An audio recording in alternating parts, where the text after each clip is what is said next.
faculty members, delegates, and students. It's my honor today to welcome you to Vakasna 2023 International Conference organized by Sri Vaishnav Vishwavidyalaya, Sri Vaishnav Institute of Agriculture, Indore, on the theme Sustainable Optimization of Agricultural Production. To formally inaugurate the conference as a part of our tradition to seek blessings from the goddess Saraswati, the goddess of knowledge. Before beginning an event, I now request that the dignitaries present on the dais to please light the lamp of knowledge.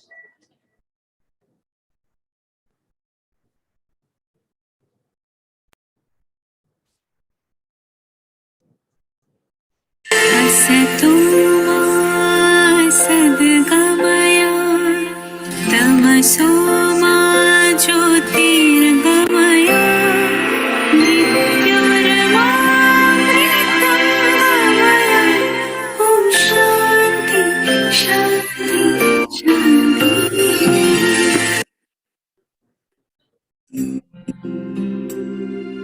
या कुन्देन्दुतुषारहारधवला या शुभ्रावृता या वीणावरदण्डमण्डितकरा या श्वेतपद्मासना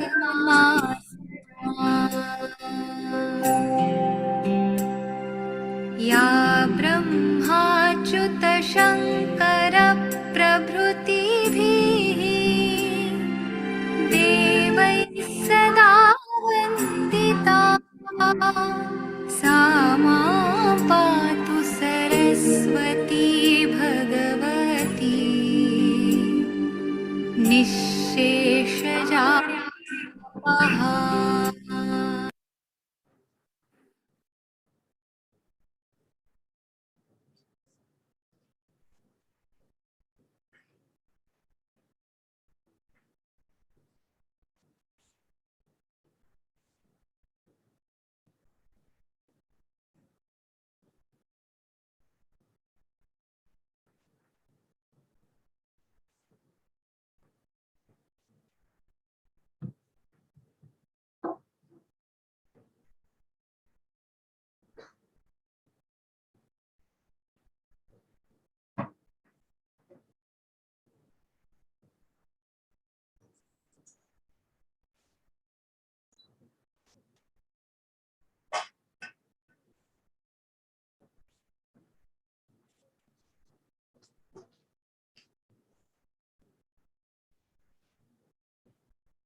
Now I request Dr.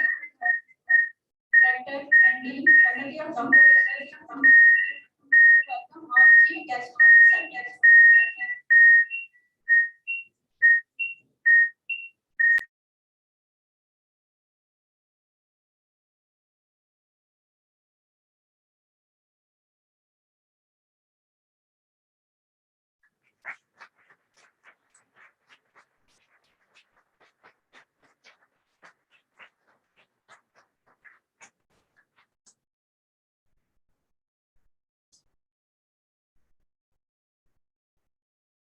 I request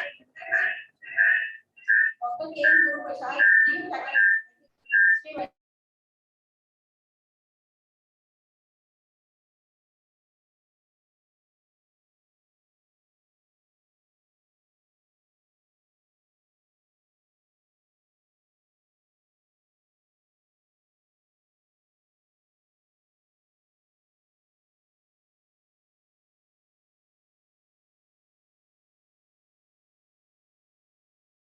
Master of Banda and Master of Agriculture and Technology.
To be grown by the humans was wheat.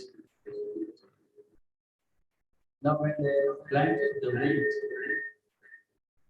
then the wheat demanded.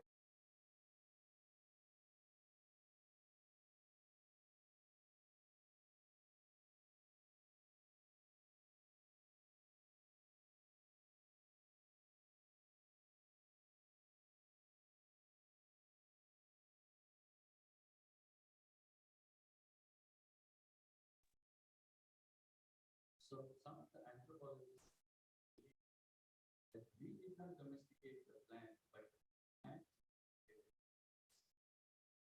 the humans before agriculture were gatherers and wanderers, really around all over the world. But once they started to grow, we demanded they be at one place and provide all that is needed, all that's needed. Remove the weeds, put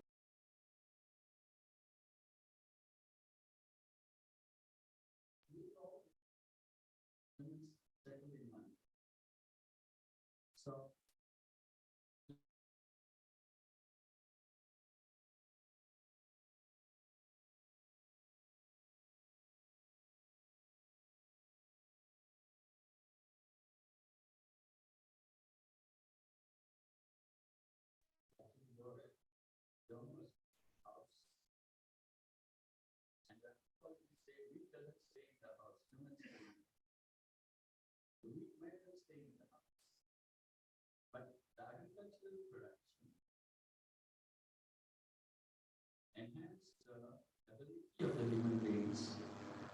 occupy the whole world and also to engage in industrialization, urbanization, transportation, and all other things. Since the crop production increased and the food could be stored, so less time was required for gathering the food. Now, the units could segregate themselves to those who could produce the food and those who could do industrialization and other activities. In this way, agriculture helped us, but the same industrialization has brought certain limitations now to agriculture. We were few in number when the agriculture started, but now we are 7 billion people. So the agricultural production needs to increase. At the same time, there is a lot of restriction on the utilization of land, utilization of water, and utilization of energy. This is what prompts the optimization of the resources. Since our future does not depend on industrialization, our future depends on the continuation of agriculture. If we need to continue to live on this earth, we need agriculture, not industrialization. We may live without a car, without an air conditioner, but not without agriculture. So we need to prioritize agriculture, and that is the reason the United Nations has also made a priority in its agenda to be sustainable, and sustainable agriculture and sustainable life. In our college days, it was compulsory for us to have military training, because at that time there were wars with China, Pakistan. Even now, many of the countries have this as a compulsory thing to train the younger people, give them a military training. It's a compulsory in many countries. I feel what should be made compulsory in the whole world is to train the youth about agriculture, not on war and how to use destructive equipment to destroy the human race, but to train them in agriculture to sustain the human life eventually. That is what United Nations has put it in its agenda sometime. This conference on sustainable optimization of agricultural production has some distinguished speakers from agricultural research institutes and agricultural universities. Besides this, there are also oral presentations by the young researchers working in the field of agriculture. And we look forward for these 2 days to know more about sustainable agriculture and also about optimization of resources. With these words, I welcome you all to this conference. Thank you.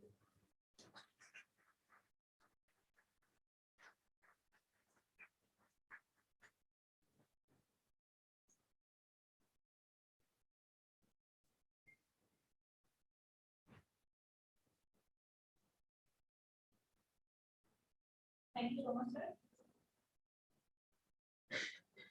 It's my pleasure to invite our dynamic and inspirational mentor, Dr. Santosh Bhatt, Rector and Dean at DSR, Sri Vakasna Vidyapith Vishwavidyalaya, Indore.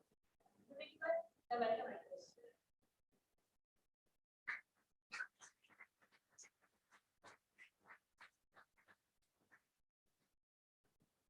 Good morning, everybody.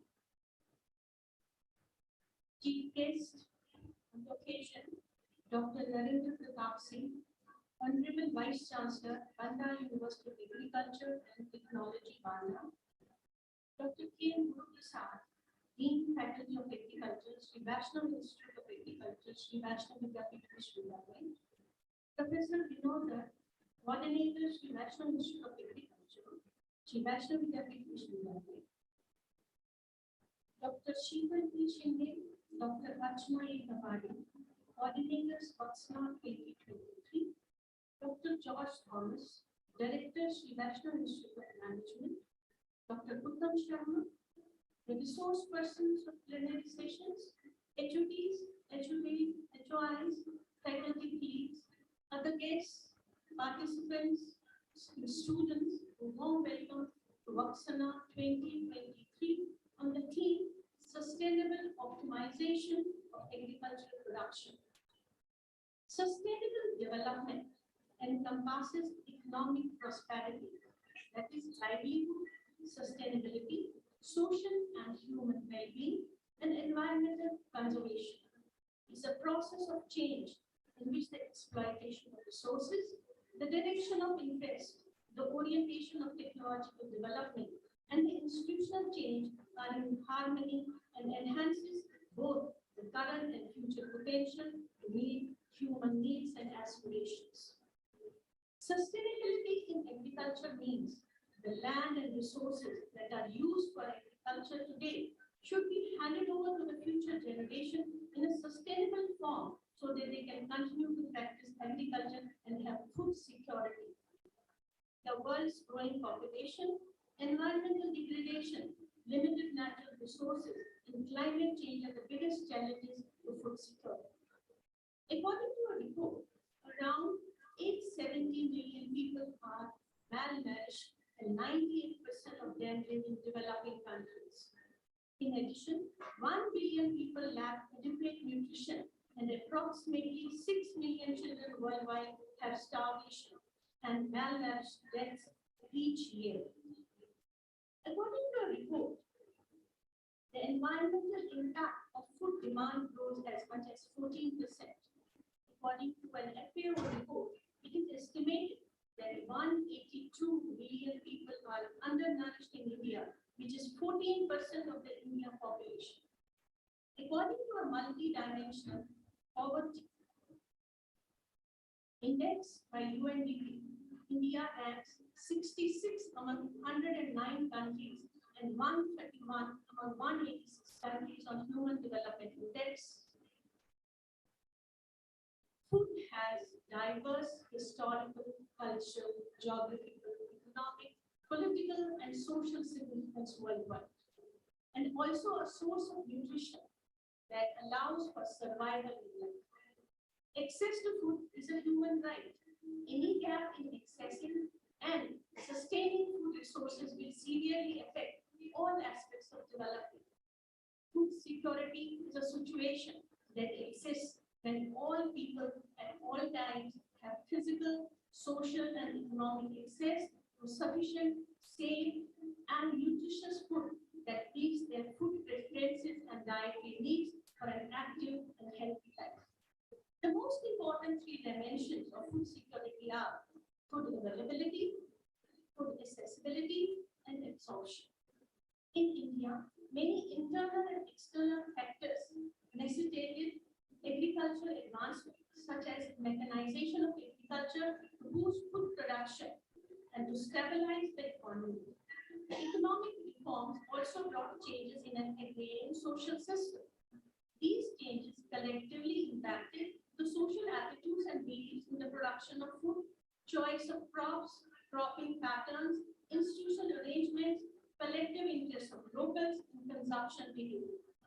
The shift from traditional method of production and consumption to modern commercial methods has increased food production in many folds, but caused an imbalance in nutritional and dietary values. The market-imposed Indian food system seems to be unstable to promote sustainable development as there is an increased monopoly of private players. It has also led to the use of agricultural land for non-agricultural purposes under the influence of globalization. Sustainable innovative practices also require complementary efforts to shift cultural and behavioral preferences to encourage and create market demand for the new crops. The millet mission in India is one example. The revival of millet production is helping farmers of dry land areas and is encouraging a shift away from water-intensive crops across the country. By including millets in PDS, can bring change in consumers' diet patterns and support local centers to create millet-based products. Future food security can only be achieved by closing yield gaps, diversifying crop and consumption choices, reducing waste in the supply chain, crop and livestock integration, conservation of natural resources like water and soil, and shifting focus towards sustainable production enhancement technologies in agricultural sector. The application of these measures together could double food production with available resources without increasing environmental impact. As India grows through a rapid process of urbanization, with the expansion of mega cities and district towns, the reliability and supply chain will increasingly become a challenge to vulnerable populations, especially in urban areas. Concerning future safety nets, it is essential to take into account changing nature of the economic structure, demography, future livelihood patterns. Current policies have not taken into account the fact that India would be more urban than rural by 2050. These are some pertinent questions which the sessions that we'll be having for these 2 days will address, and the deliberation on agricultural processes, procedures, and solutions will make us more literate about sustainability by the end of the conference.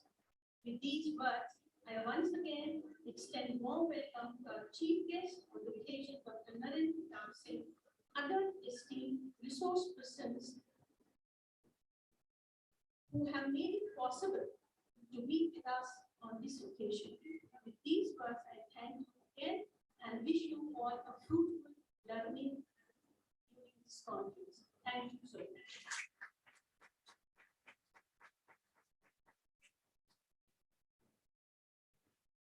Thank you so much, ma'am. Your address was full of enthusiasm and valuable knowledge.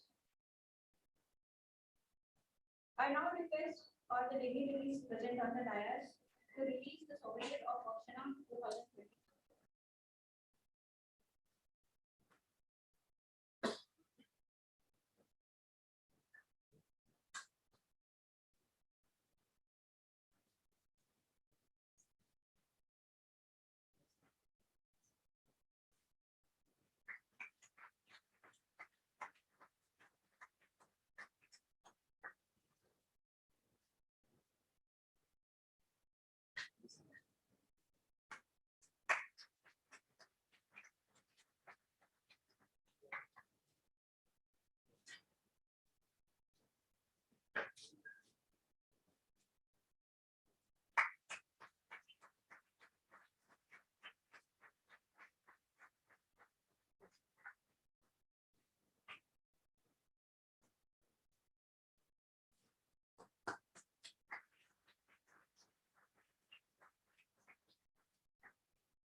I now have pleasure to share professional journey of our chief guest, Dr. Narendra Ram Singh, Honorable Vice Chancellor, Bandra Agricultural University, Uttar Pradesh.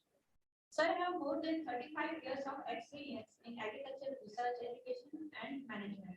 Also served as visiting scientist at VA Biotechnological Center, Australia, and as a part of Plant Biotechnology Institute, Canada.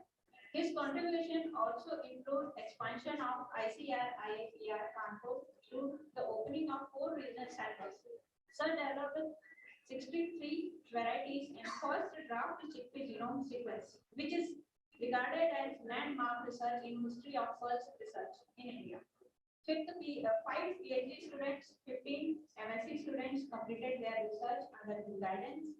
Sir has published more than 175 research papers, 20 books, 41 edited books, 50 review articles, and handled 9 international and 15 international projects.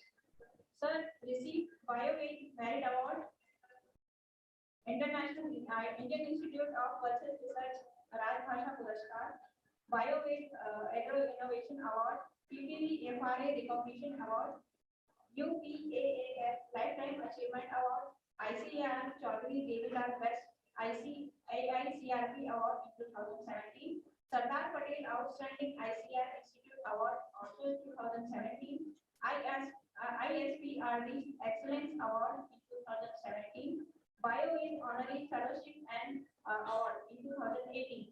Currently, Sir is working as Honorable Vice Chancellor of Panda Agriculture University, Uttar Pradesh, and also a member of ICR Accreditation Board. With this, it's my honor to invite our chief guest today to address the gathering. Once again, welcome you, sir, and request to share your knowledge and experience with us. Please, sir.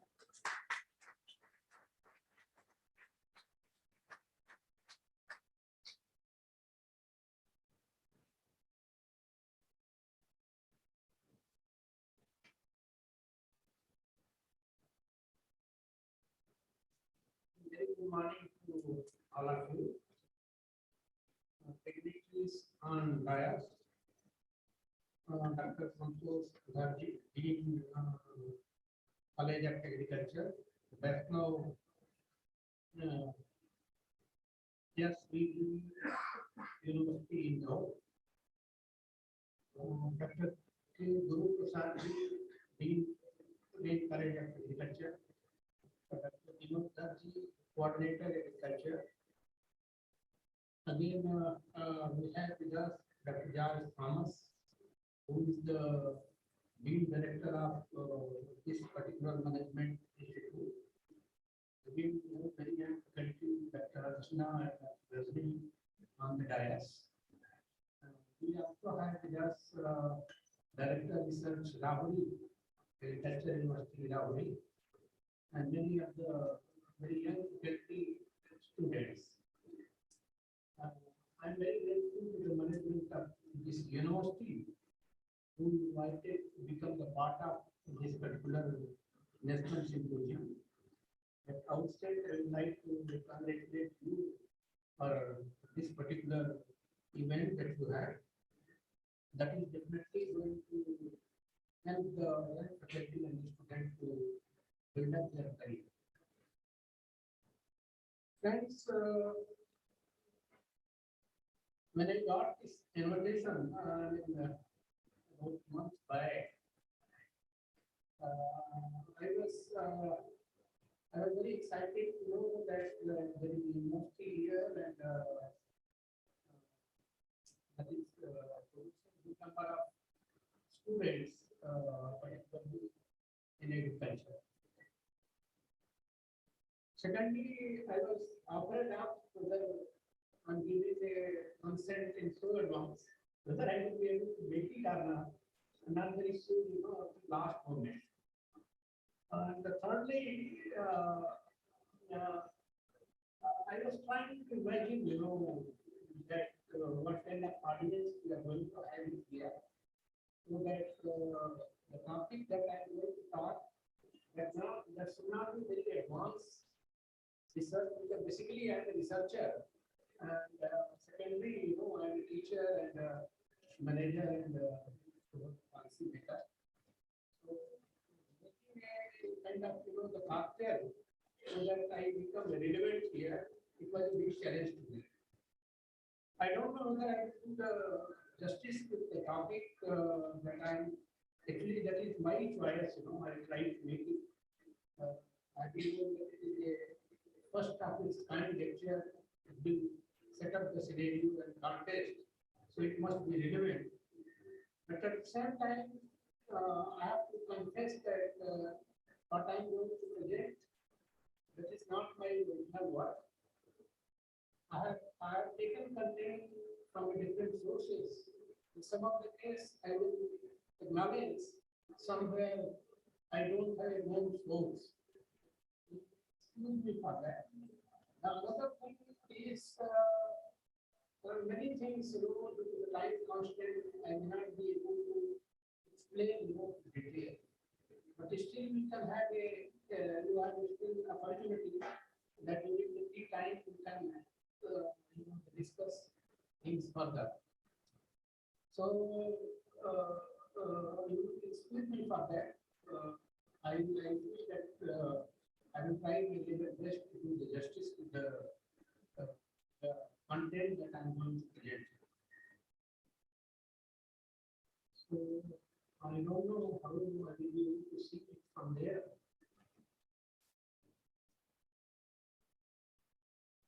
Still, I can't see it.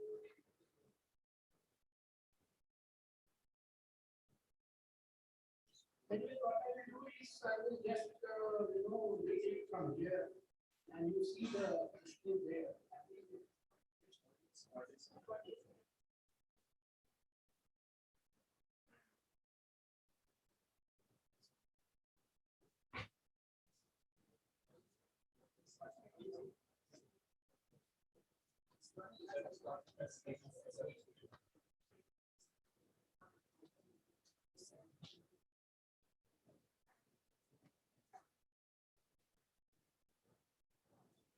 Not that I go there.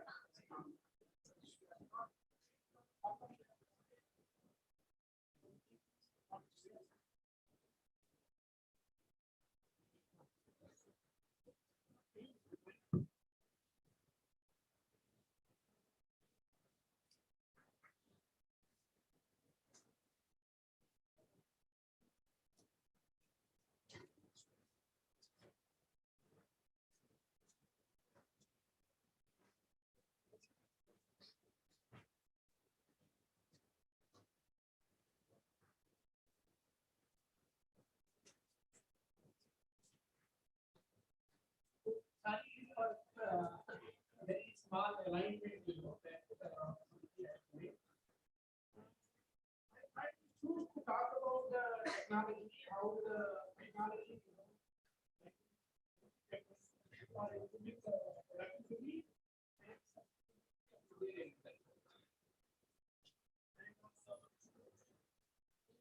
In the face of climate change, you all know that India,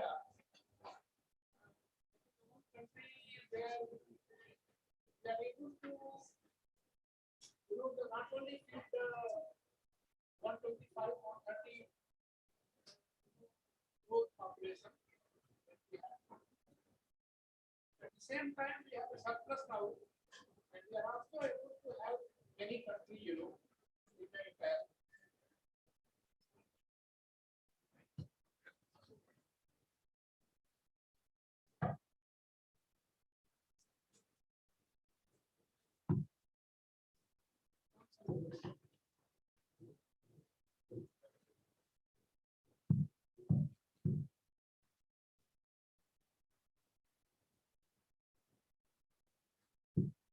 Okay, thank you. Can I have this slide?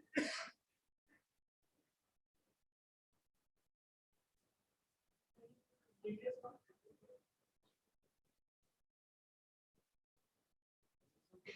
Yeah.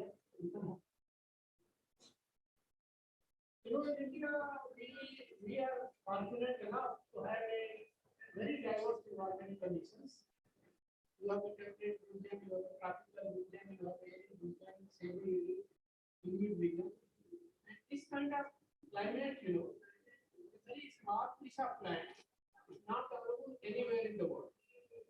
That results that we can grow many crops, all crops you can say which are growing inwards in India.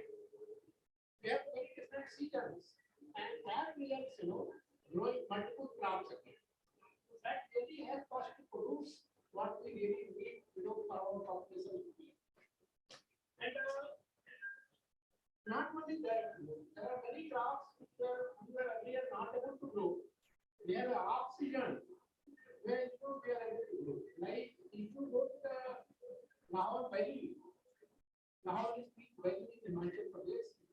The wheat can be grown very safely, in those areas.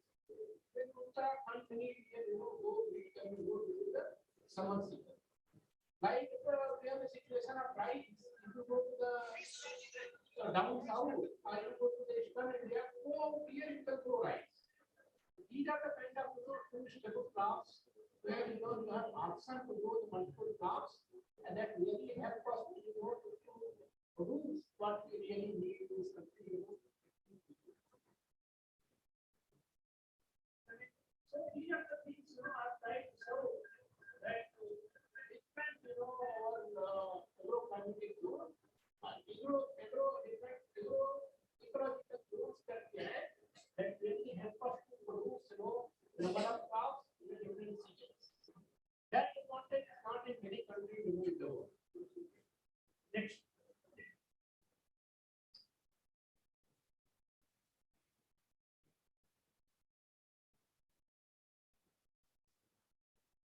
Actually, if you look at, we have about 1.27 billion population. People say it is more than that, maybe 1.3 or 1.2.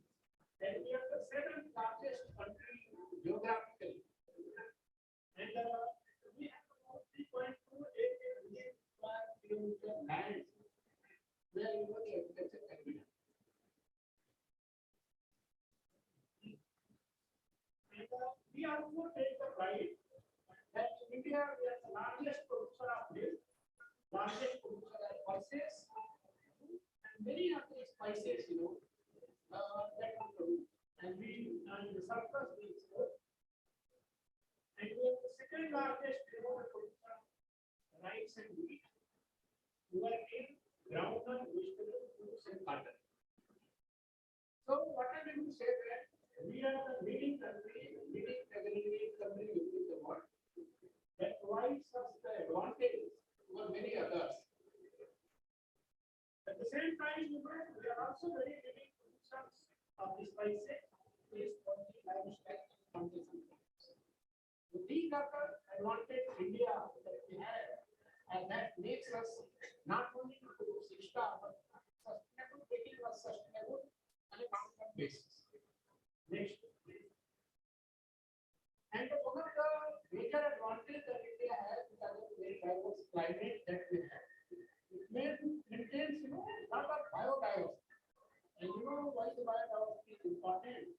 Because if you want to really improve something, what you need is a diversity. What you need is genetic diversity. And that advantage that we have. And if you look at the data, we are 4 out of the 34 global biodiversity hotspots. And we are 15 worldwide now, 200 regions. And these are the strengths that provide a kind of advantage to India when it comes to the agriculture scenario.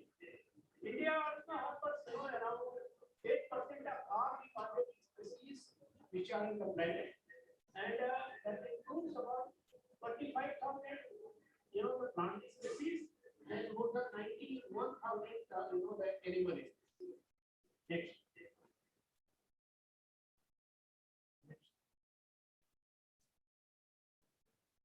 I have tried to show here that what we have done over a period of time, why in India you must have the pride of our achievement that we have done in India.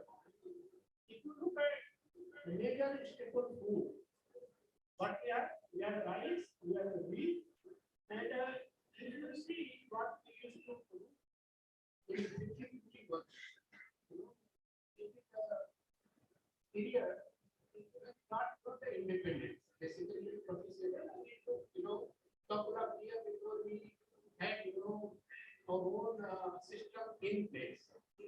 And if you see rice, almost, we have increased rice production by 4.1%, 4.14, wheat we increased by 5.2, and in this year, what we see the millets. So there is a reduction in the scientific area over a period of time that has been overtaken by wheat and many other commercial crops. But still, our production is 5.3 times. So that is the case with many crops. In the pulses also, one of the commodities which we earlier used to import in very huge quantity. And we are now very proud that we have got almost near self-sufficiency in pulses. And that has happened in the last 15 years. And similarly, we are importing, the biosecurity between our about, 90,000 crore, 80,000 crore. But still, our requirement has increased because what we used to produce almost we have doubled. But still we have to go because our increasing population and increasing demand are extended. So what can I get? I mean a kind of very fantastic scenario that we have. And not only we increase the sugar cane production, total but we increase sugar content. We are now one of the leading country, exporting sugar to many other countries. Next. And this is again I am trying to show that what happened in last 5 years. If you see last 5 years, again, food rate has increased by 9.2%, IFP by 14.5%, sugar cane about 16%, and cotton 13.5%. Though there is a increasing scenario in case of cotton, there are production has gone down due to certain reasons. Next. Again, in horticultural crops, a commendable achievement has been made. Please study if you can pay attention, I will also enjoy. Otherwise, I have no option. Tell me the size of this won't sit there. So please maintain discipline so that when I go back, when I say my students, I have a fantastic audience there. And if you see the horticultural crops, you might have realized 20 years back, 30 years back, we used to get, apples only in bigger cities, banana only in the season. That gentleman has come from Maharashtra, and if you look at the grass production, so anywhere you go, you get all this. Even in small town, I have seen very so-called developed villages where you get oxygen. This is a kind of achievement you must admire this country has. Now all those things from India, somewhere or other, transported to other place so that a common man is today put their force, getting foods during the breakfast time or during the daytime. This is the achievement you must admire. Now, very similar scenario, if you look at the vegetables. Vegetable also now because to protected cultivation, where the productivity has gone very lines, or because of using the seasonal advantage and the improvement in the genotypes that we have today, genetic improvement. This kind of scenario has built up in recent years. We must be proud of it. The country has done a tremendous job, and not only that India is a very little chance in India because of the industrialization, because of many other uses that we have in the country. So what we need to increase only the productivity, are increasing the cropping intensity, taking more crop in a particular place in a different season because of the having a different input genotypes and increasing the productivity. Area expansion, horizontal expansion of the chances very limited. So that is what we look at. Now we look at our export. Our export has gone very many crops, like in the sugar, many things, Basmati, you are the one, we are having maximum, exporting rice. If you look at this year scenario, when there is a war going between Russia and Ukraine, the entire world look at India. The government of India stopped, the wheat export.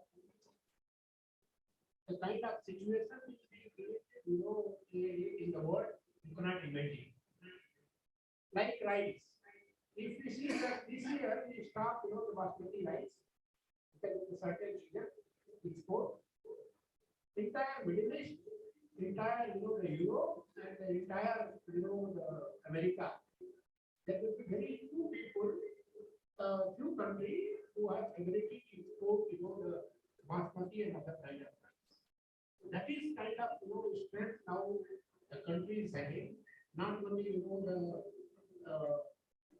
India sending the Chandrayaan and many other things. But the day-to-day survival, which depends on the agriculture, really on that front, we have become very strong.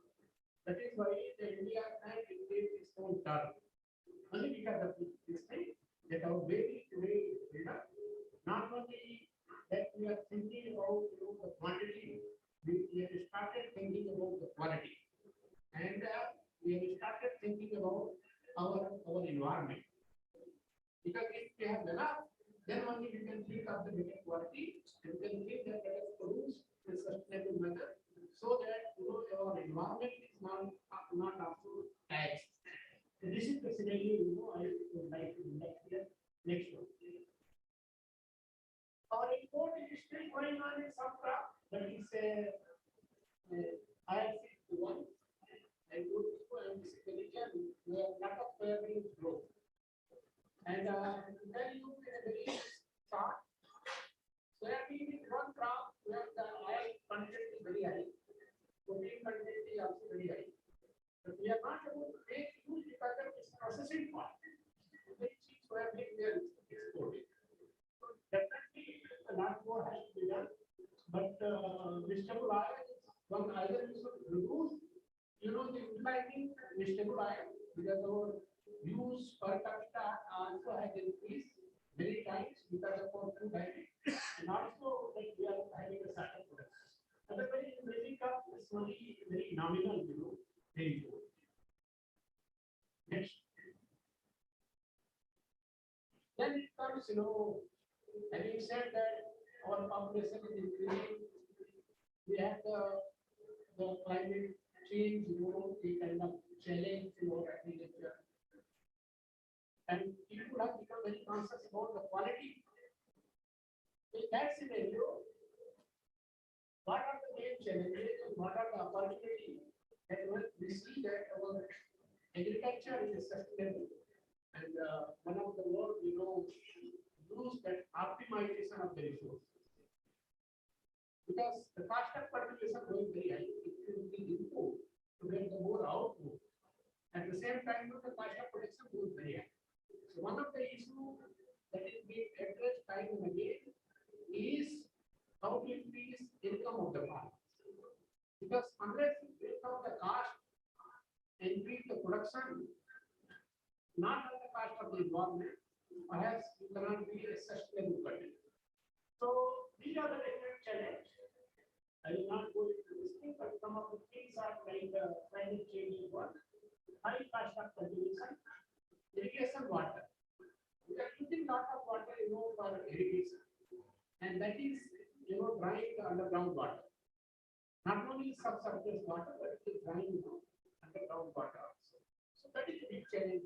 How to optimize, how to grow, having crop planting, where according to the ecology, we should grow the crop, and we should see that our underground water reserve, it reserves reservoir, not overexploited.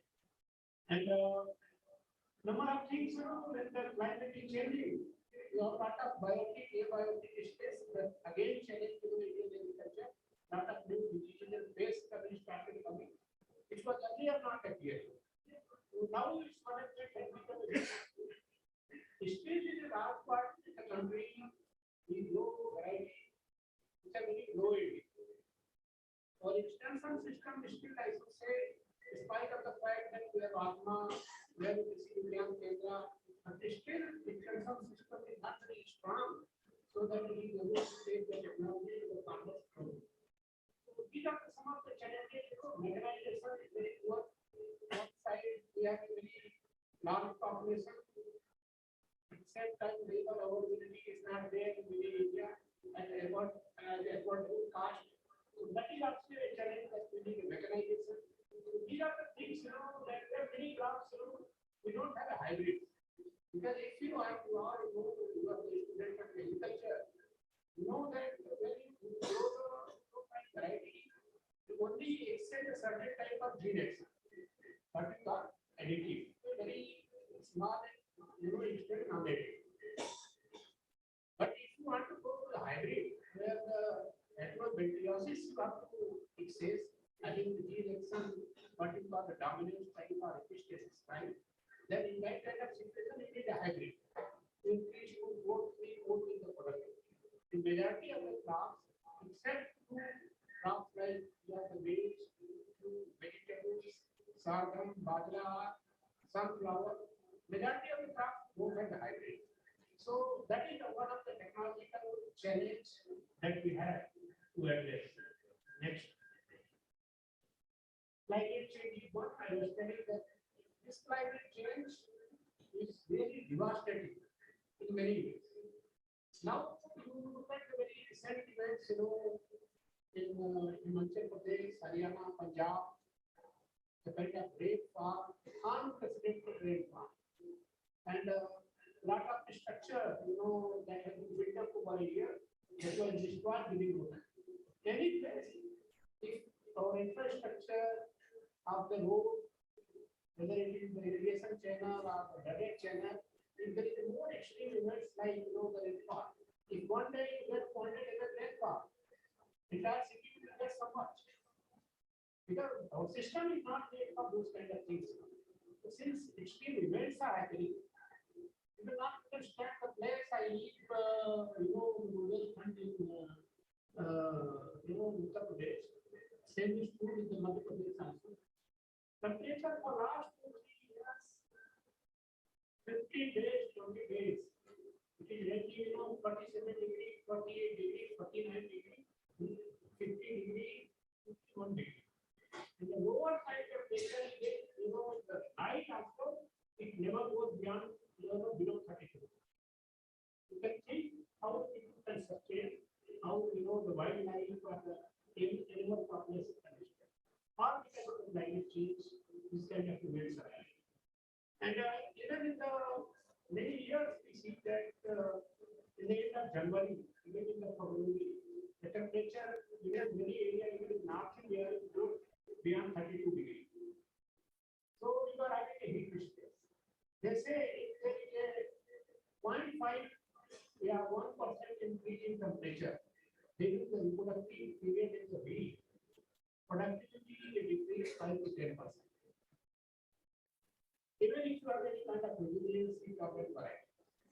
So that is kind of scenario which is building, and that is the matter of and this is not only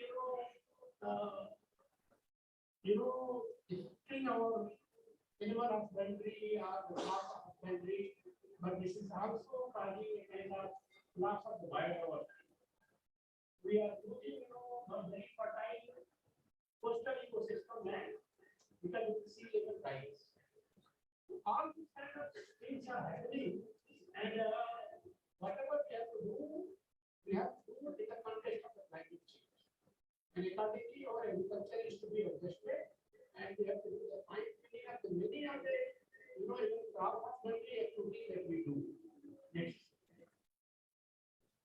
Next.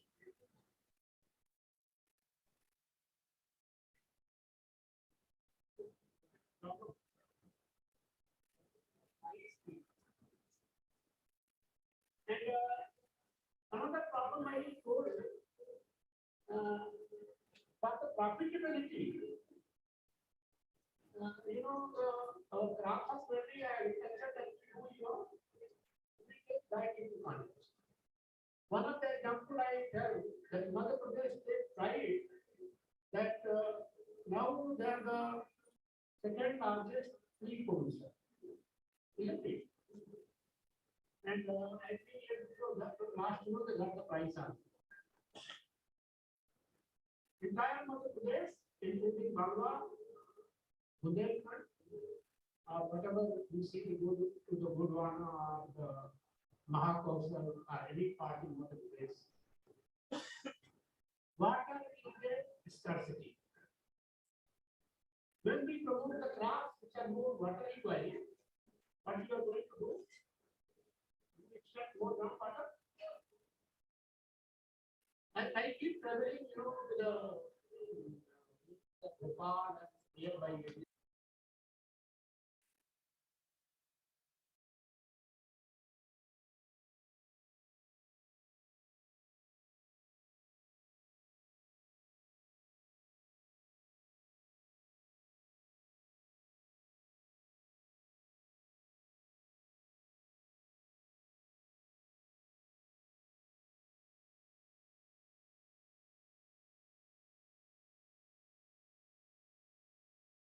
better to get more benefit. It only needs groundwater, many other resources, for that, our system is not better.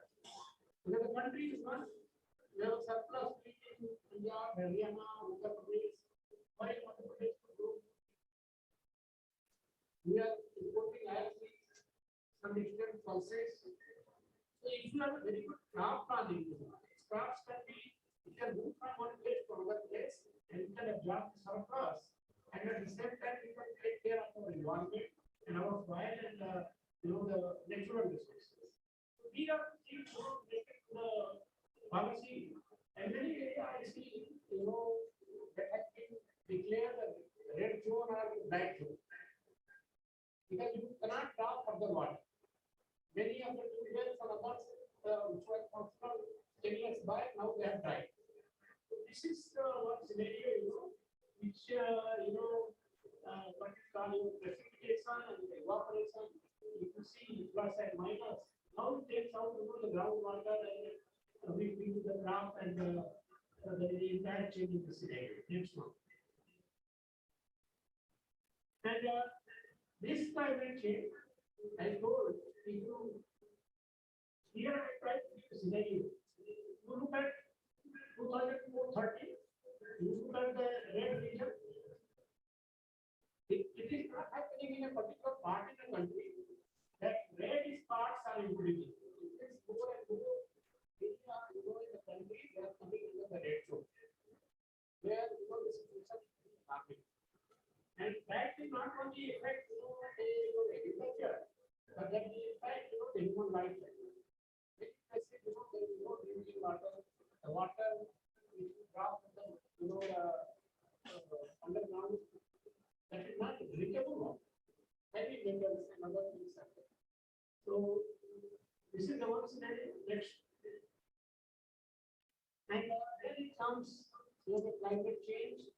You have the increasing demand for the food, and your agriculture is to be also profitable. In that, how you can mitigate, how you can arrest this kind of changes that is happening. One thing that you can target particular crops to minimize the crop risk. Let us take more crops, increase the variability, and then even if one crop lost, you will have another crop. Many I see, particularly rural countries, 50, 80, both very difficult situation. No, there is a crop benefit. It's supply to your crop quality once they live. That fertility is very less. Carbon content is very less. Because there is no 74 days rain, there is the crop is less. So those kind of scenario is very multiple crops, and the crops which are having very short duration, 30 days crop. Like if the normal kharif days, now we have 52 days variety of movement. So that can be planted, by the end of July or first week of August. Still you can have a crop. Or you can have many crops like sesame and many of the vegetables and all. So this is one way that you can mitigate, this kind of climate changes that is happening, and if you can have a crop. So the crop there was many crops that we have that last over a period of time. But divide those crops, perhaps we will not have that kind of challenge which we are facing today. Next one. Growing hydrogen crops from here. Now we have a very, we have a picture taken in a greenhouse what we have in our university. You look at the tomato, effective cultivation. Many crops, on the ground, many crops at the top, and harnessing, the kind of advantage that we have on the effective cultivation. Then we can have vegetable fruits and kind of things. This is the one technology by which, effective cultivation can make the crop grow, and at the same time, you can have a high value crop so that you can increase the income of the farmers. Next. Again, the ruby cereals. You know that now year 2023 is the Government of India is promoting. And 50, 60 years back, millet used to be our way to make that has come from Rauri. That chapati that you get, is a sort of chapati. Very large. You put the northern part of the Karnataka and even southern part of the Raki bar. And go to the Rajasthan, still the Bangla chapati is there. I remember 40 years back, we went to Tamil Nadu, to Chennai. We wanted to eat chapati. Many people, from Haryana, Punjab. We traveled, almost, 30 kilometers. And the evening, we did not get, any real chapati. But if you go today, to Chennai, for dinner, you get, any real chapati. They have changed, in the time. And that has really changed, the millet scenario. Now the country wants to rehabilitate millet because one that they are very nutritious. Secondly, they need very, I should say, less level of management, and they can compete very well with the other crops. So the rehabilitation of millets, and the promotion by the government is a step towards, mitigating, the climate change and bringing, the healthy food.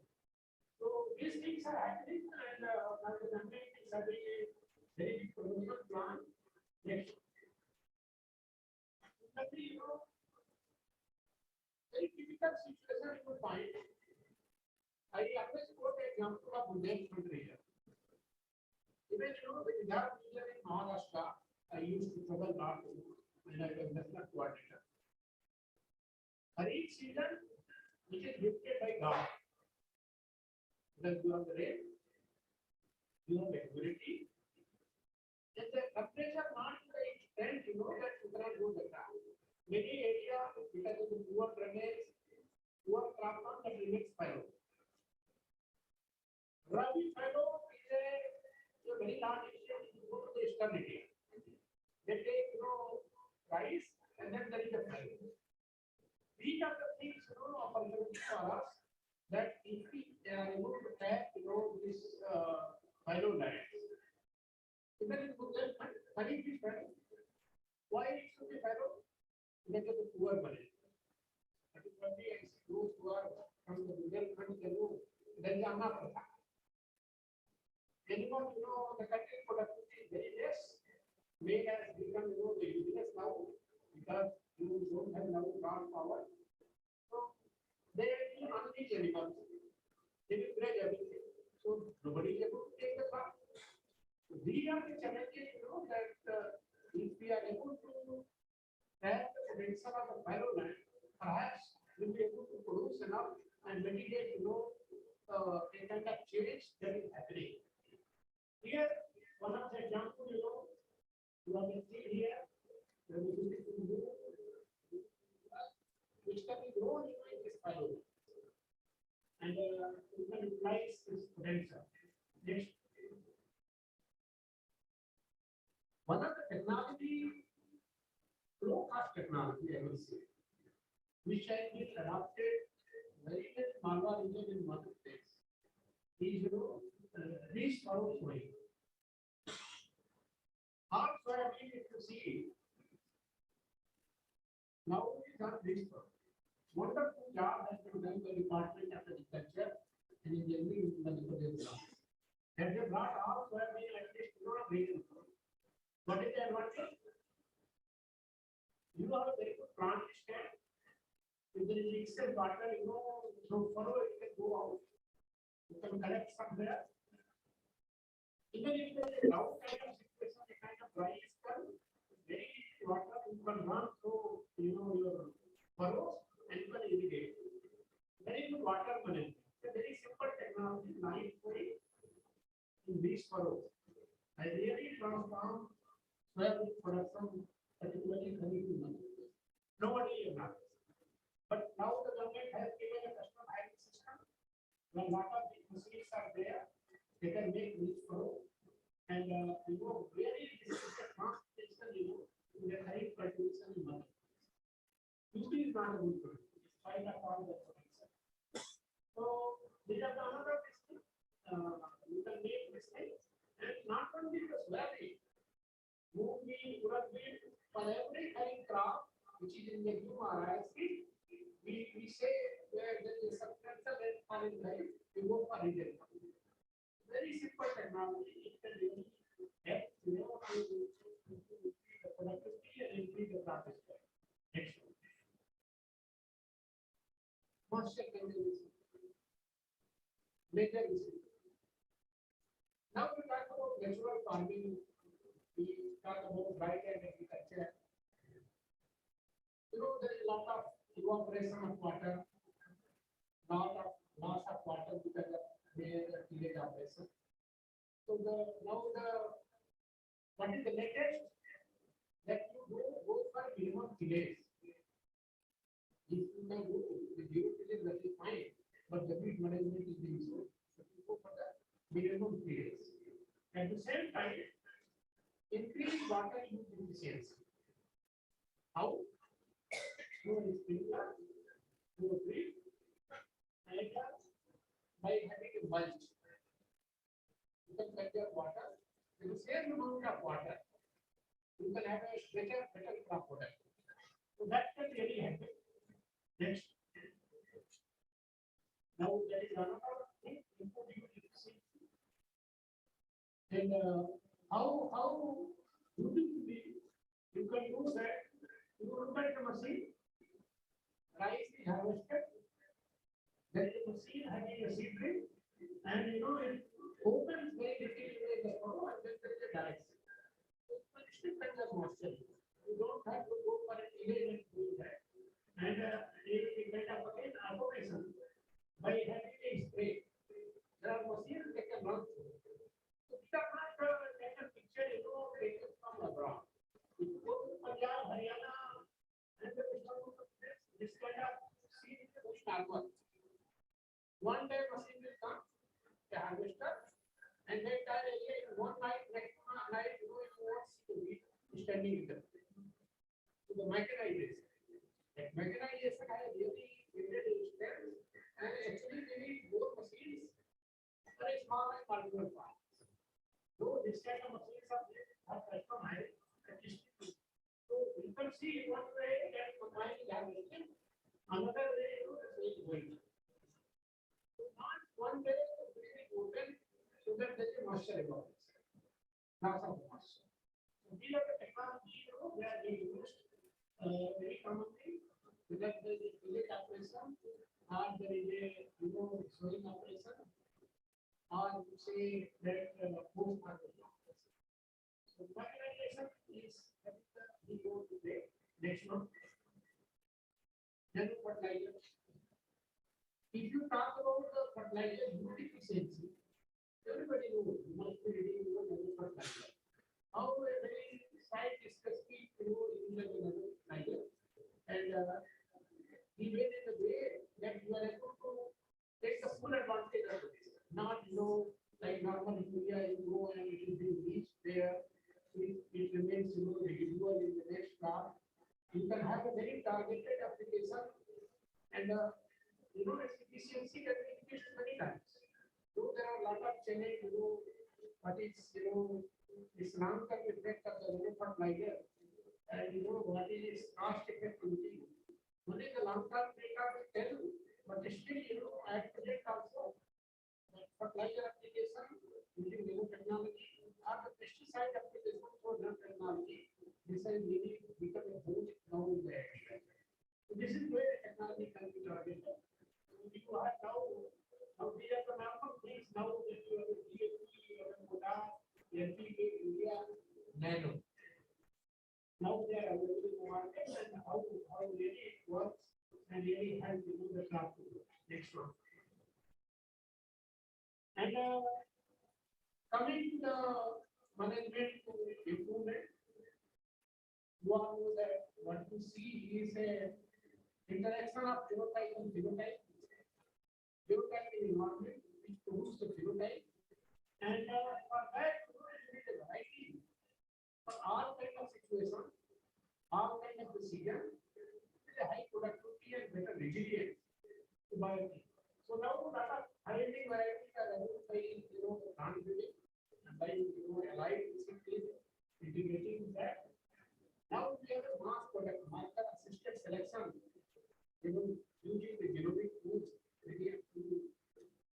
be aware how the marker technology can bring a trait which was not easily accessible, in segregating population.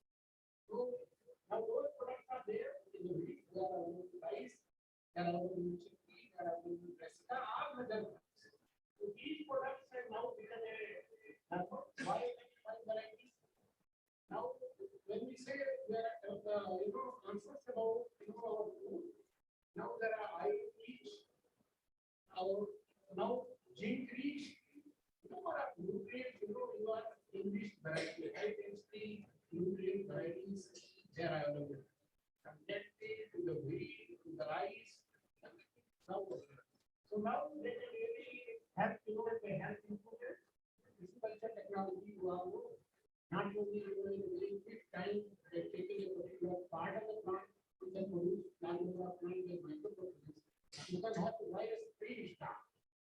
So particularly the Indian crops, that have been able to expert plant technology in medication. This is the one that here, the transgenic GMs had some apprehensions, but now the experience for the, the gene editing technology. Now, number of products are there, they are making clearance. Once it is there, it will again transform the entire Indian agriculture. And I go to mass product, marker system, combining together how you can bring multiple resistance with high productivity that has been done. It is not only example that has been done. Next. These are some examples, of high varieties in a class which were not having the advantage in the past. Like the PNP, there are a number of hybrids, in the PNP line already. They start giving some hybrid, some of the our work that we did in Indian culture research, it's made of good variety, Banga, groundnut, hybrid, having multiple resistance. Now they are available. They can not only mitigate the kind of drought or the heat that we have, but they will be also very helpful, in increasing the productivity of the farmers. Next, number of examples how the marker assisted technology has been used to bring a different product. I do like the formulate anything you have, now it is available. Next one, CRISPR technology. Many of you already know how you can slice, you can create a space there, you can bring, a CRISPR over here, and then, you can put it, and you can have a heated kind of things, which was earlier not possible. Earlier, what we used to transfer a part of the gene along with some other gene or a block of the gene, but now it's very precisely. And to that, eliminating the defect, correcting the gene. So outside is not required. Just by editing, you can make a good crop varieties. Next one. Again, genetic engineering products to take any crop, now that is being available. But unfortunately, we don't have a clearance, for genetically engineered products in the country. That is why, many products that did not see light of the day. But it is already there. Next one. Next one. Another example. In the region, we are supposed to be very difficult, to transform, bring, gene through transformation technology. But there you see a number of examples, where this has been transformed. Next. Again, artificial intelligence, you all know how it is helpful in the predictions and how, by using artificial intelligence, you can do a kind of task, assess the moisture, do the crop planting, do the irrigation swimming. It is possible, by having artificial intelligence. It's going to have a very big role in time. So, phenotyping has become very simple because using this particular. Next. Again, one of the examples how the integration of genomics and genomics can be done.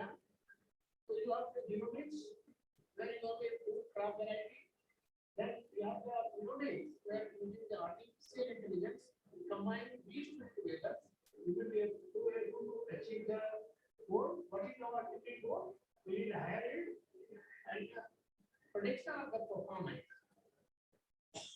So these things can be now done.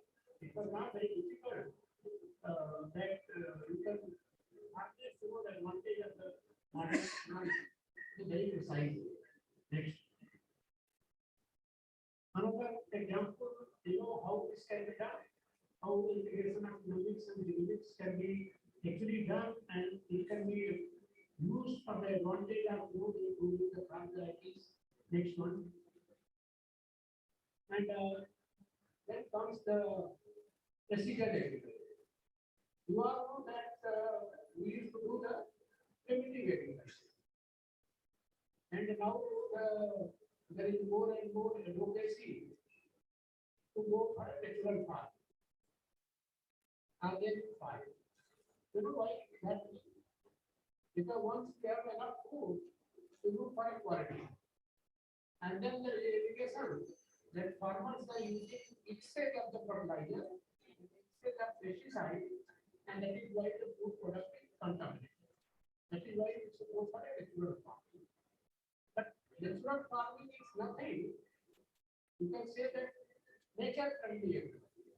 But in the friendly agriculture you do, does not mean that you don't use anything. So here is the example, you know, the precision agriculture. What is the precise you do that? Not only natural farming, not only modern farming. Exact for nowadays to do that we should go for precision agriculture, a science-based intervention, and you know, fulfilling the need what we need. Next one. And here is something, you know, that by using the precision agriculture, we can do the right thing, we can do at right time, in the right direction, right methodology. This is what is the precision agriculture. By that, we can do the precision farming. You have the elements, you have the information, you have the technology, then you have to manage all these three integrated together. But you say that you go for a precision agriculture. Next. And we talk about the farmer's income. Whether we do natural farming, we do the precision agriculture. What is your ultimate goal? We get a kind of product which is safe, good for human and animal consumption. At the same time, our profitability in agriculture could increase. And for doing that, you need what you need ultimately all these things in the form of seed. And the seed, you have to increase, you know, seed replacement ratio. You have to meet, you know, varietal replacement. You have to keep changing the field, and you have to keep changing the seed. If you want a sustainability, this is how you know you can do it. And the seed production has to be done. The farmer participating. Right now, in case of soybean, in Madhya Pradesh, that the crop devastating, even if there is a harvest, there is no seed. Now talk about oxygen production of the soybean. We can see somewhere else in the land that this kind of situation is not. So what we need to say that, and that has to be done through farmer participation. Because the government machinery, private machinery, and never produce seed which is exactly what you will do. This is the one way of doing it, and we might be doing how pulses 10 years we are able to double the production. One factory was the seed. The entire seed was used, you know, using the precision grass in farmer participation, where we increase the quantity of SSR and BSR. And you know, the production was increased. Otherwise, you know, the funds we put that also down to 1 lakh crore. Just like that. So that is the one example, you know, and then this dissemination of the technology to the farmers. If you do the farmers participating in production, many things can be taken care. You can take good seed to the farmers and demonstrate also its potential. So you can do both things. Next. processing is equally important. Many times we have the seed, but it is not properly processed. When we break it, where we need to work crop, where there is a maximum loss of the viability.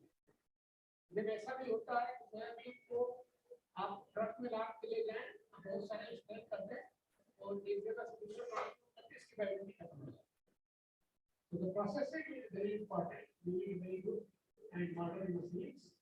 There they process large scale the commodity like the downnuts, soybean, and the carbon chickpea. So for this, you need a very precise large scale processing.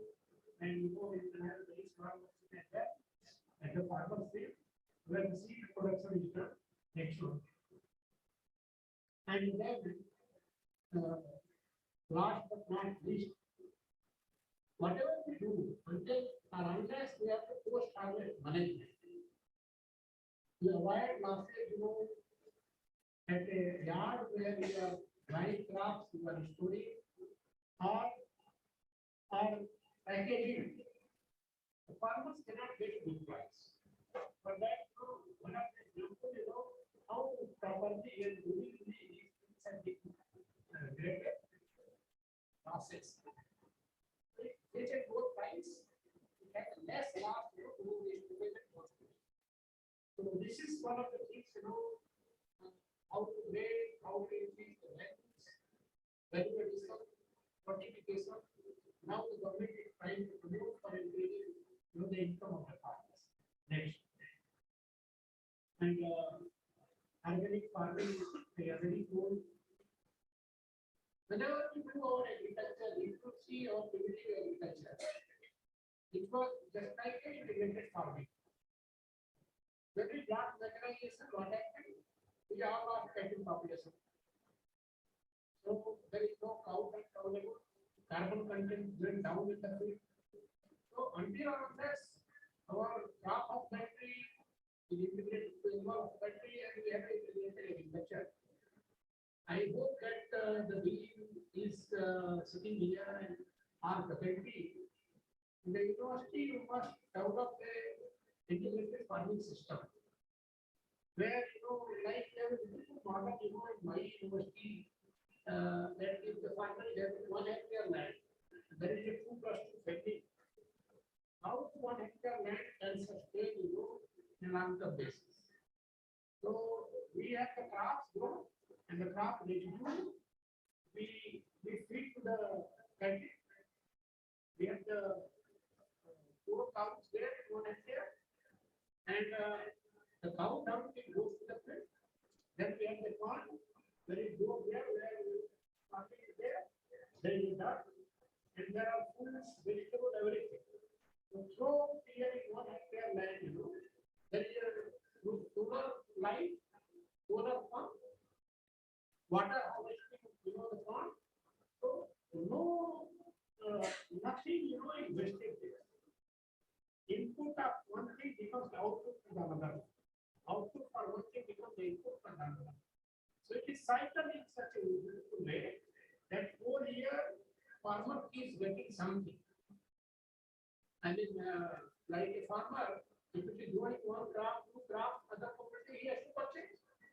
Everything is there, fruits, vegetables, poultry, egg, every day they will harvest, duck, this thing, they have a goat.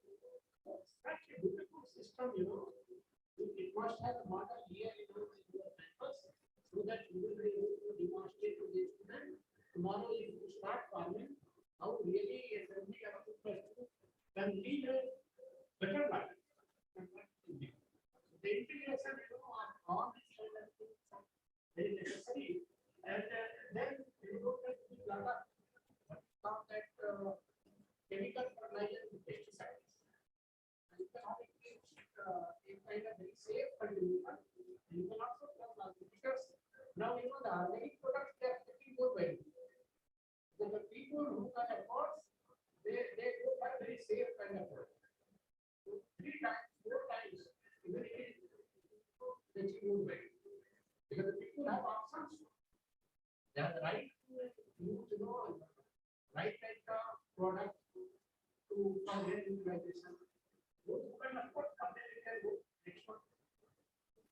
natural farming, another form of that.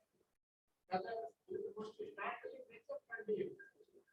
I was telling you that when you trial for the place, water and nature leaves, if you are doing acting also, why you don't need incentivize those farmers. Don't go for wheat for irrigation by the irrigation. Don't just see more wheat or the wheat that you grow, stay more, the price has to enter to wheat which is more other part, but still you can strike a balance. So this can be really done. But in the end of the day, we have to see that need to intensive research to select the crop of the variety. Because the variety includes natural farming which are responding to high input fertilizer, they will not suitable here. So you have to again correct, the land masses which are grown earlier. So this is the kind of challenge before the natural farming. Before you can adapt it at the large scale. There are a number of plants we cannot challenge right now. Next one. In my university, we have taken some kind of challenge. We have converted 150-acre area, which was not earlier cultivated, 150 years since we acquired the land. And it is university only one decade land, we have 1,000-acre land at one place. So they thought it is not right now. So we converted 150 acres, and 1 year this was the situation. This was the crop. Then slowly we picked up the crop, we picked up the variety. Now you can see the next year and the next year how the crop like your mustard, how the crop like your linseed, which are more resilient. Over a period of time, they try and do it.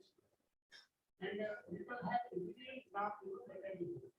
The natural farmers may not be very beneficial, but after some time, they will be able to develop a kind of trial. There will be more microbes, there will be more earth forming, and more increasing the carbon content, and it will become a profit. So there is nothing hard in adapting natural farming in a limited basis. Next one. And we develop our own some of the variety which is crop grown here in that region, and we tested them with the natural farm. We see some of them they adapt very well. Not all of them. Again, here there is differences. One which is derived, more from the land assets, they adapt more.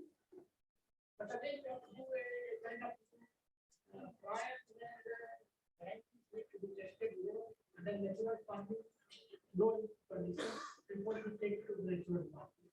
It cannot be a blanket recommendation. Next one. And today I go under the crops, so much of diversity, so much of color. So now they will be becoming reality if the government promotes. But one of the major problems that I see in the millet, because if my grandfather was eating millet, my father and I did not eat millet, how can I force my children to eat millet? So adapting the food habit millets, will be a greater challenge, and it will require a lot of, food innovation. One of my friends, Dr. Vilas Kamoti, who was millet director, when I was a director, he used to say that perhaps it was easy for you to do it pulses. Difficult in millets because there are no takers. Pulses you are mixing, you produce more, consume more, you save the input. But in millet, the challenge is to produce more. You are not able to make a product which is usable or liked by the people. Perhaps it will not get jump. So this is processing, value addition. These are the things that is open a kind of way for millets in time to come. It cannot jump overnight. It can be a gradual process, incremental, not a quantum jump. Next one, they are full of many things, but they need to be wise. We have to genetic variability, we can go for improvement and they are right and can bring into the system. Particularly, I see lot of opportunities to this one, but the productivity is very less. Crop productivity, the area where the productivity of the crop is very high, like Punjab, Haryana, Western Uttar Pradesh, rice, 100 quintals. So therefore, this crop is not free. Area where there is no, like Central India, Southern India, where the productivity level is not very high, these crops may do very well. It is a question of dividing them into rehabilitation. Next. Now, the products are starting selling. Lot of places, particularly you go to Odisha and go to Karnataka, many places there are many places where there are strong of millet. Those things are many people get started looking at it and supplying the offices. It is happening, many things, and they are, very good, in battery fiber, low glycemic index. That is the problem in wheat and rice, why lot of people are becoming diabetic. So perhaps it will give a kind of this, we will having lot of antioxidant potentials, which you can do because high density, Indian crops, perhaps if not today, then tomorrow we will find a place. Next one. Now this is common. Now when you come in the market, you go to the places, you will find it. Next. Many products can be made, at home from the millets. Next one. And this, from this protein circle. You see how the innovation takes place. When we used to import lot of peas, हम Canada से मंगाते, उसके पहले Canada Europe में export करता था peak feed के लिए जाता था। जब हमने उस पर एक्सपोर्ट ड्यूटी लगा दी, वो जमाना यहाँ बंद हो गया, तो उन्होंने एक इनोवेशन किया, उन्होंने उससे ग्रीन प्रोटीन एक्सट्रैक्ट किया और उसको जो है उन्होंने इस तरह से बनाया कि उसको मीट का फ्लेवर दिया। So the people who were eating, the animal meat, now they are actually very simple, high calorie, high protein meat with a different chicken flavor, high meat flavor kind of protein that is available now in the market. Even in India, it is available in the market. So these are the innovations, that is happening in agriculture. Perhaps that will be promoted in time. So what are those things, it is coming down. Plant-based protein. Next one. And again, we have to increase our agro and allied communities because we need a dollar, we need a money. So now those kind of innovations are there, and that has started happening. Because one India means outside India. So there, the need has changed. So these are the things we have to educate, we have to export there. Rather than, this product get consumed there. We have a lot of market outside India as well. These are some of the examples, how the product development can really happen. Next one. Thank you very much for your very kind attention.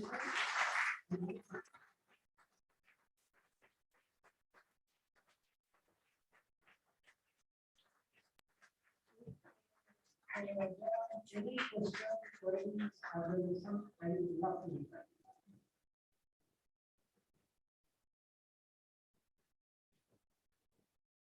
If there is no, thank you very much.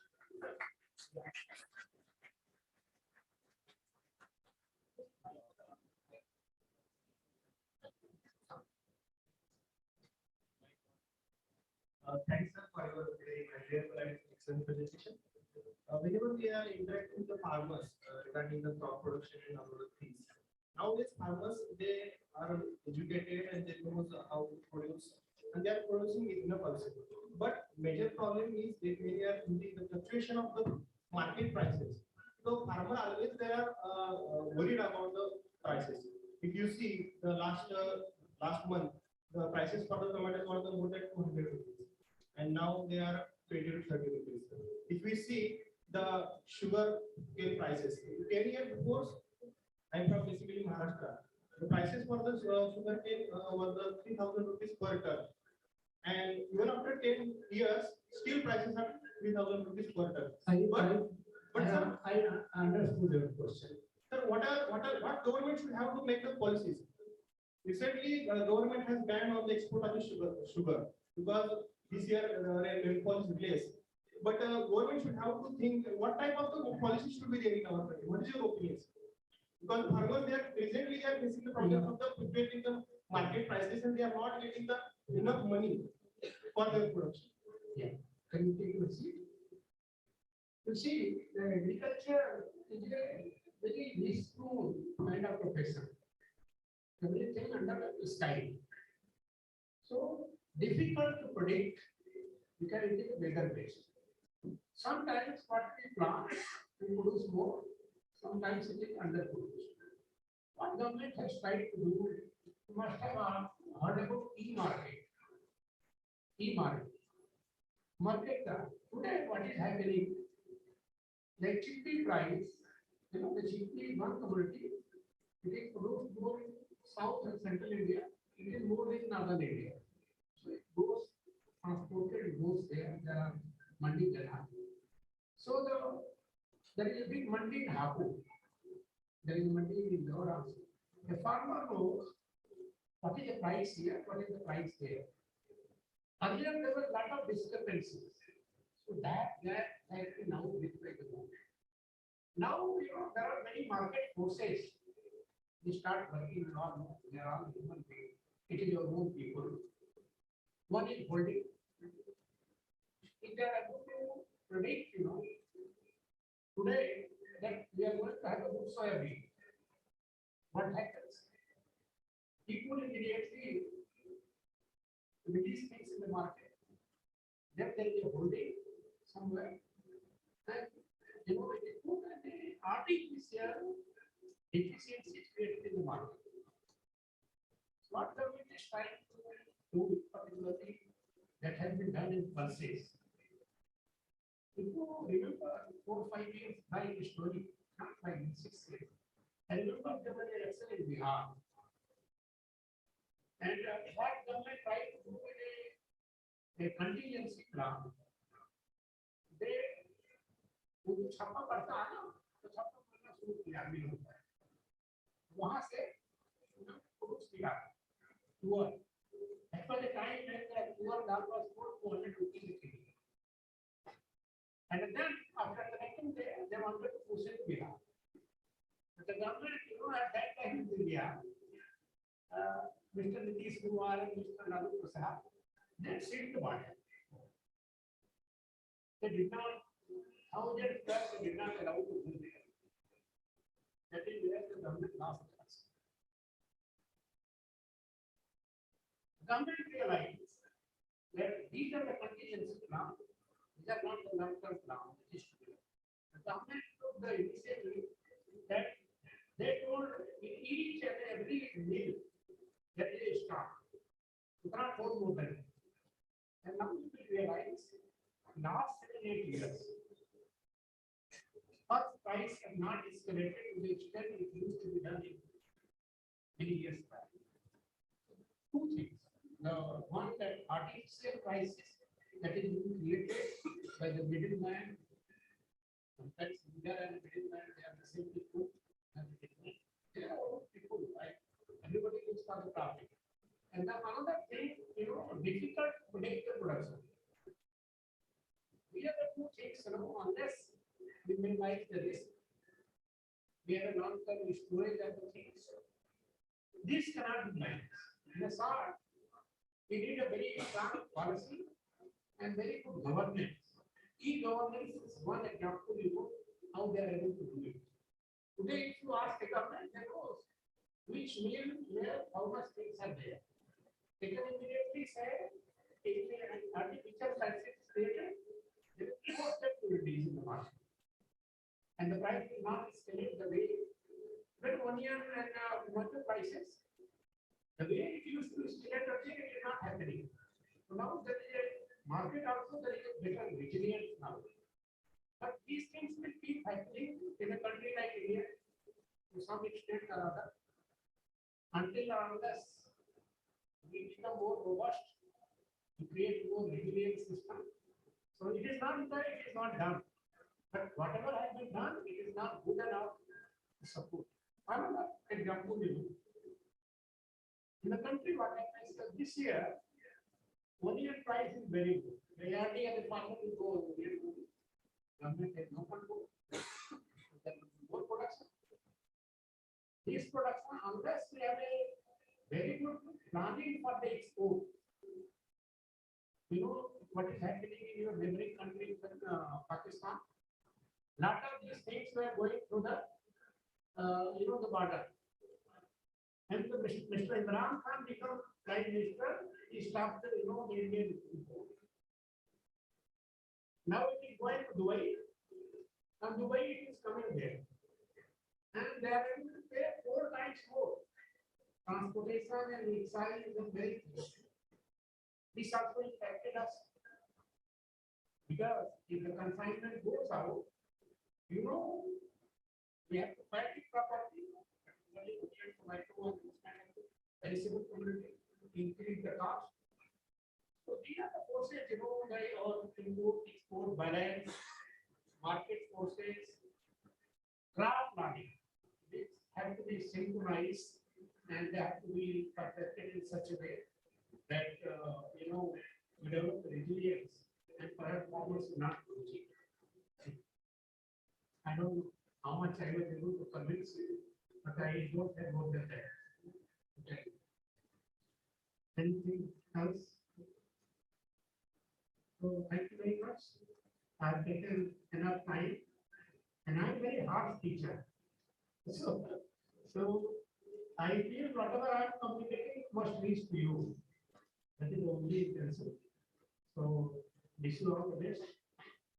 And once again, congratulations to our organizer and for me to host it here. Thank you very much.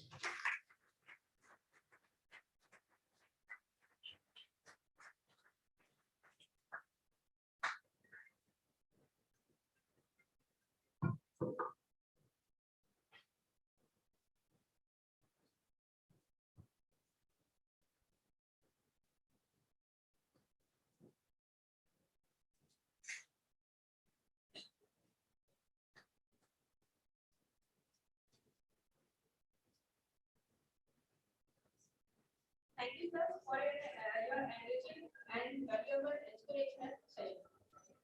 I now request Dr. Santosh Dhar, Rector and Dean, Faculty of Doctoral Research, Sri Vaishnav Vidyapith Vishwavidyalaya, Indore, to present a token of gratitude to our respected chief guest, Honorable Vice Chancellor Dr.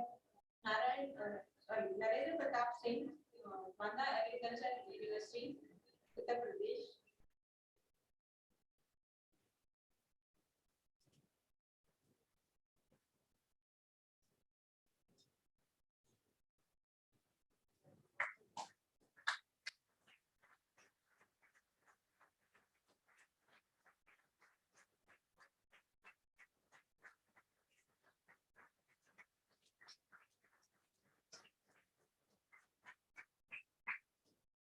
Thank you so much, ma'am.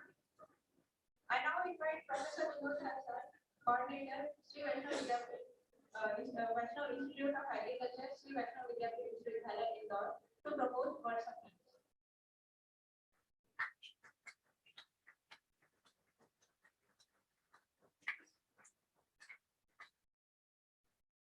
Good afternoon.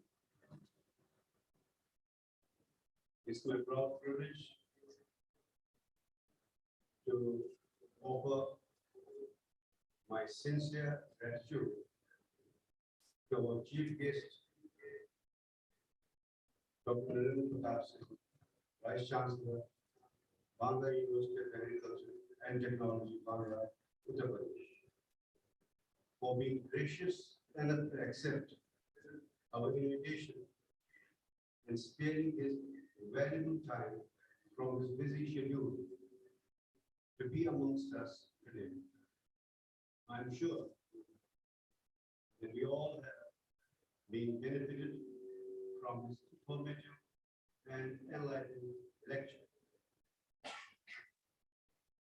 As keynote speaker, and participants will have drawn inspiration from him and worked tirelessly for quest of new vistas of research in their respective fields, which are ultimately aimed for betterment of our farming community and the pure planet we are living on. I express my sincere thanks to our worthy Vice Chancellor, Dr. Upendra, for his constant motivation to organize events like this. Because of some 11th hour urgent work, we could not make it to this conference today. Sir, your absence is very much felt. I express my thanks to Dr. Santosh, the Rector and Dean, Faculty of Doctoral Studies and Research, and Dr. K.N. Prasad, Director, Srinivasan Institute of Science, and Dean, Faculty of Agriculture, for their time-to-time guidance to see this conference sees the light of the day. My sincere thanks are also due to all our guest speakers who accepted our invitation to this conference. I am hopeful that the lectures we will be listening to from them during these 2 days will be a source of motivation for our young faculty, researchers, and students as well. I thank researchers, faculty of various establishments, and all participants who have contributed to this conference by way of presenting their research paper and which have been accepted for oral and poster presentations. I wish them all the best for their future endeavors. Also, I express my thanks to directors, HOIs, HODs, and entire faculty members of Shri Vaishnav Vidyapith Vidyalaya and Shri Vaishnav Institute of Management Indore for sparing time from their busy schedule for participating in this inaugural session. My special thanks to Dr. George Thomas, our Director, Shri Vaishnav Institute of Management Indore, and his team for accommodating us for organizing this conference. My heartfelt thanks to coordinators and various committee members of Vakasna 2023 for making this conference possible. Last but not least, my sincere thanks to media and technical staff for their support and coverage of this conference. Also, I must appreciate the patience of the students who have been listening to this deliberation of the inaugural function. Thank you very much.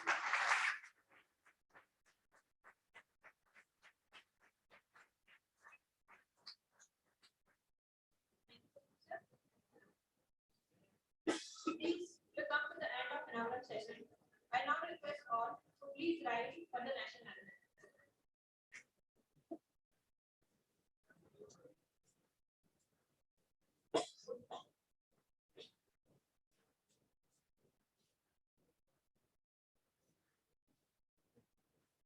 जनगण मन अधिनायक जय हे भारत भाग्य विधाता पंजाब सिंध गुजरात द्राविड़ उत्कल गंगा हिमाचल यमुना गंगा उज्जल जलधि तरंगा तव शुभ नामे जागे तव शुभ आशिष मांगे गाये तव जय गाथा जन गण मंगलदायक जय भारत भाग्य विधाता जय हे जय